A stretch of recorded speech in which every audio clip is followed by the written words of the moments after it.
Good morning and hello to our very first lesson in the environmental management series. We will be discussing water cycle. My name is Rafia and I have done an MPhil in environmental sciences lately, and I have another degree in sustainable management of natural resources. That's a master's by taught program. But I've got a master's in research and project management as well. So I like to only describe my natural resource degree because I'm going to discuss the water cycle with you. It's going to be an interesting lesson for O-level students who are taking the environmental management classes. So this is going to be first of the lesson, and I hope I'm going to make more and more videos like this.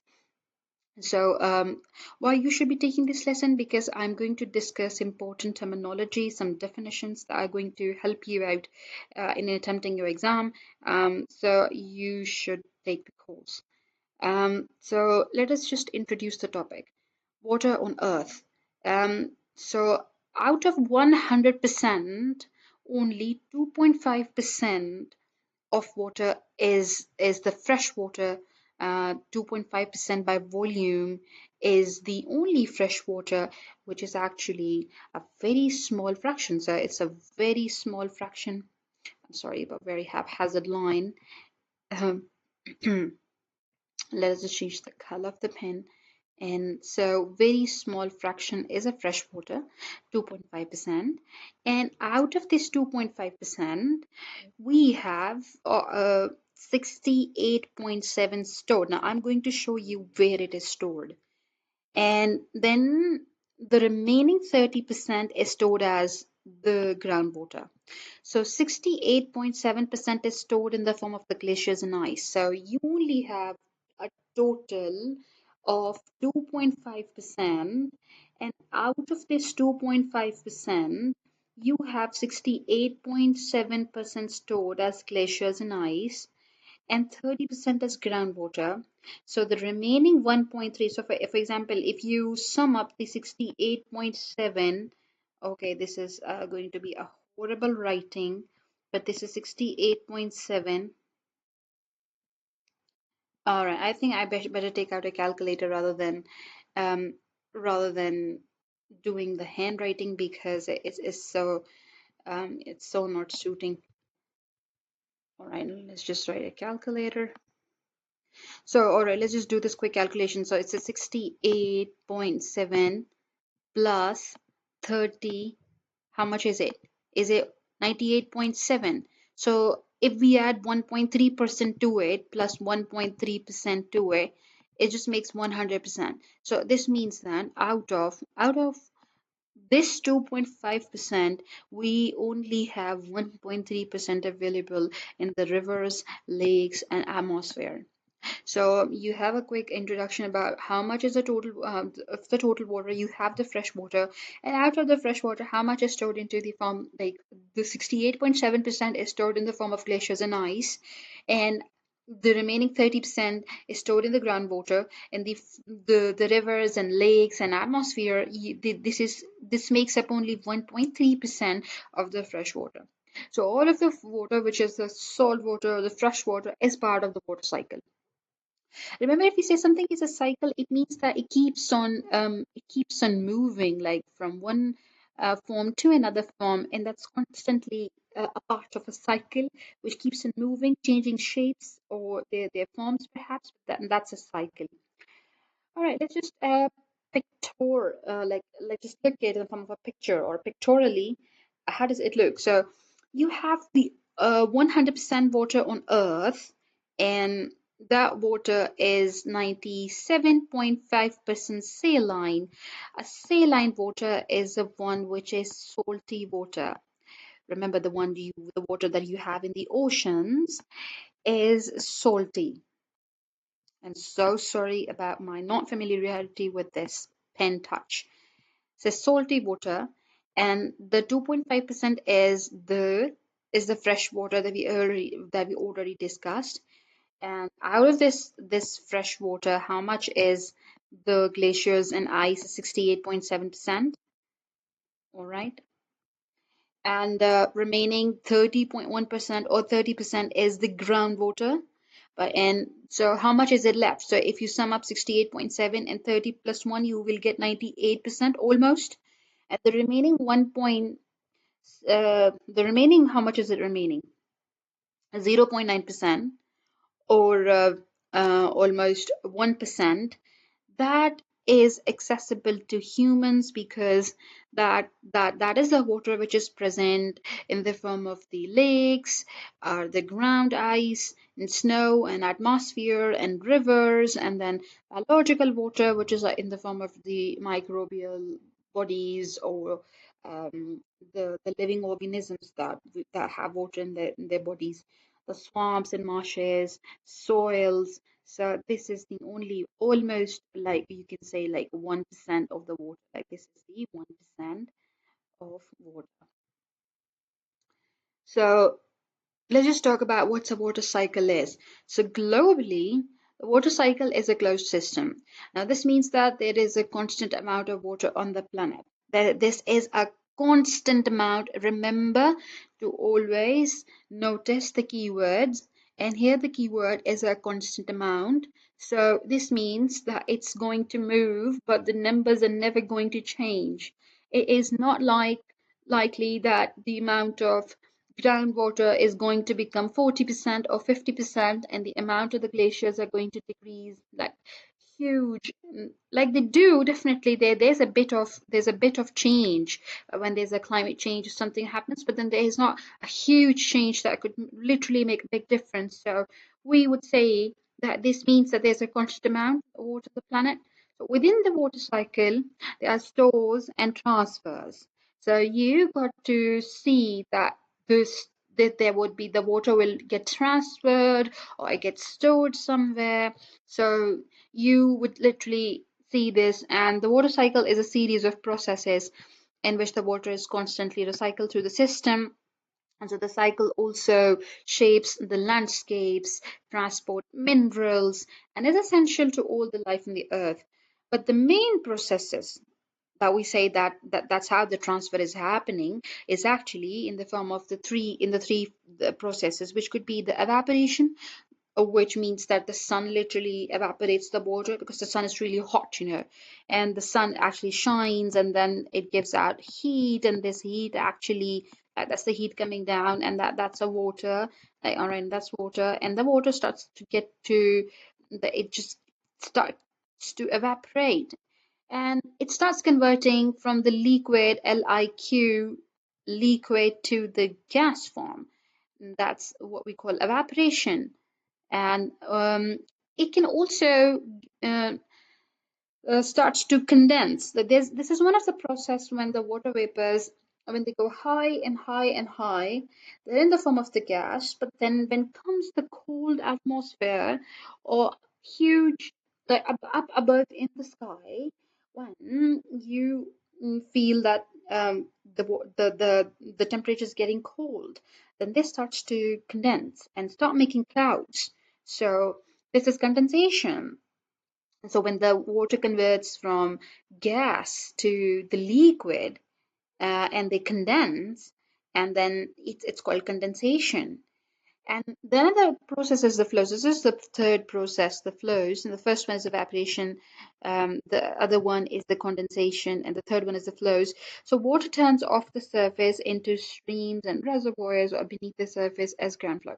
So this is called the condensation, the flow process. We could to have a look at different definitions. That's very important part of the lesson, because you got to write the definition in your exam like this. So what's condensation? The process through which the water vapor, a vapor is a gas, always remember I'm writing a G on top of it, so it's a gas, and the gas in the atmosphere transform into the liquid water, so forming the clouds or dew, or as a result of cooling. So this is what is condensation. I'm going to show you a comprehensive picture that has all these processes laid down in the form of a picture. You must see it. You must see all of the lecture to get a familiarity with all the terms. Now let's look what's precipitation. So once the water has been condensed as clouds, so it will precipitate. Precipitate means that it's the process of water falling from the atmosphere to the earth's surface in the form of rain, snow, sleet, or hail. All right, now that's precipitation. It's like raining. In other words, it's like raining when the water is falling down in any form, either it be raining or snowing or sleet or hail. So that's precipitation. There's another term which is called interception, the process through which water precipitation is prevented from reaching the ground, usually by being caught on the leaves or branches. So that's interception. Then comes infiltration, which means that the process of water seeping into the soil from the surface, entering the soil layers and becoming the groundwater. So it's like if it seeps down, it's called infiltration. If it is being prevented from reaching the ground by the leaves or the branches or whatever it is called interception. You must know the difference between both of these terms because both of these are equally confusing at the same time. Then furthermore processes is the surface runoff. You will read this term quite a lot of times, and this means the movement of water over the Earth's surface. It's just the movement of water over the Earth's surface, typically occurring when the ground is saturated or impermeable, leading to excess water on the surface. So this is called the surface runoff. Then comes the through flow. Through flow means the movement of water through the soil between the groundwater, the store, and the water table, which is the surface. So the through flow is actually the water moving between or through the soil, is actually going through the soil, but between the groundwater, which is the store, and the water table. Um, Basically, the groundwater store is actually the water table, which is miles beneath the ground, and then the surface. So when the water moves through the soil, this is called through flow. Then there's the groundwater flow. Groundwater flow is actually the movement of water through the underground rock layers. That's the groundwater flow. Then comes the transpiration and evaporation. You'll get a 2-mark question or 4-mark question describing in detail about these processes. So transpiration is actually involving the plant. So when the plants absorb water through the soil, through the roots, and release it as water vapor through tiny openings called the stomata in their leaves. I'll have a picture at the end of the lesson so you will see the transpiration in detail. So evaporation is a process by which the liquid water changes into the gaseous state, which is like the way I told you before that the heat of the sun converts the liquid water into the gas, which is called the water vapor, and enters the atmosphere from water bodies such as ocean, lakes, and rivers called evaporation. And this is a complete picture that you should see. The key terms, the red one is the transfers, and the blue ones are the stores.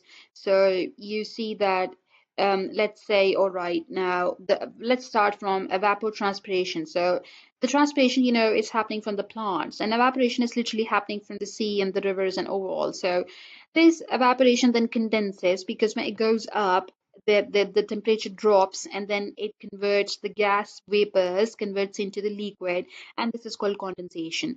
Now, this condensation is actually the formation of the clouds, and the clouds will move and then they precipitate, which is like falling down of the water from the clouds. It could be the snow and ice, it could be store in the form like the glaciers or the ice sheets, or and also it can also flow in the form of the lakes and come back into the sea or become the part of the atmosphere. It could be intercepted by the plants, as we have seen earlier, or it could be like infiltrated. Percolation means the hold of water, like they percolate. Sometimes it's the water flows not so fast, it just holds itself into the container, or it just percolates or like seeps down very slowly, then becomes a part of the groundwater flow. And the through flow is actually the part where the water flows through the soil, is actually the through flow. So you have to remember the keywords in this diagram. The process is really important. You get a question in your exam where you get an empty boxes. You have to fill them up. You have to look at it very carefully because you get a question out of it. Now, some of the storages and processes, you'll also get a question out from on this slide. Storages are actually how the water gets stored. So it gets stored in the form of the river, lakes, and oceans. It becomes part of the groundwater, which we actually call aquifers. It's just like the storages, basically. It's just like a groundwater aquifer. It also becomes part of like it moves through the soil, and it also becomes part of the atmosphere. And then the glaciers and ice caps, and sometimes the organisms drink the water, so this also becomes a part of the organisms. But let's look at the other processes in which in the water cycle, the main storages and processes. So so those processes include, the main processes in the water cycle include condensation, like we see that formation of the clouds, precipitation, like the raining, interception, where the plants hold the water, surface runoff, through flow, groundwater flow, transpiration, evaporation. We have discussed this. So water cycle involves the energy exchange. So what's energy exchange? It leads to local temperature fluctuations. You see, when the water gets evaporated, this is the water of the sea, and when the evaporation occurs, so it's taking the heat out. So the evaporation has a cooling effect. So the cooling effect happens. So this is the cooling. All right, I'm writing cooling. Because of evaporation, we observe a cooling effect. So there are temperature. So when you see that the precipitation happens, what happens is that the temperature of the becomes a little bit better, and all the you know it absorbs. So as the water evaporates, I told you, it absorbs energy from the surroundings. So this effectively cools the environment. The reverse happens when water condenses. For example, when the water will condense and form the clouds, the heat is going to be released. The heat exchange influences the local climate. It's a really important slide. This is a question, a potential question that you will get in your exam. This is the last slide of the lesson.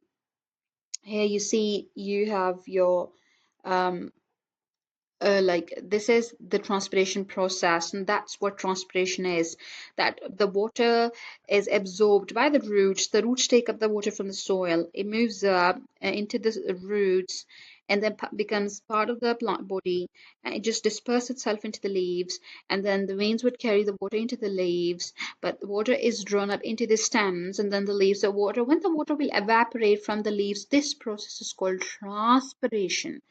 Now, this is transpiration. It's just the evaporation of water from the surface or leaves of a plant. So this becomes a transpiration. And how it is different from evaporation. Evaporation is just simple evaporation. It's just happening from the any groundwater body. That's all from today. For today's lecture. I am so sorry it has become a bigger lecture. I'll try to condense my lessons in the future, and let's just get started. Thank you. You have a good day.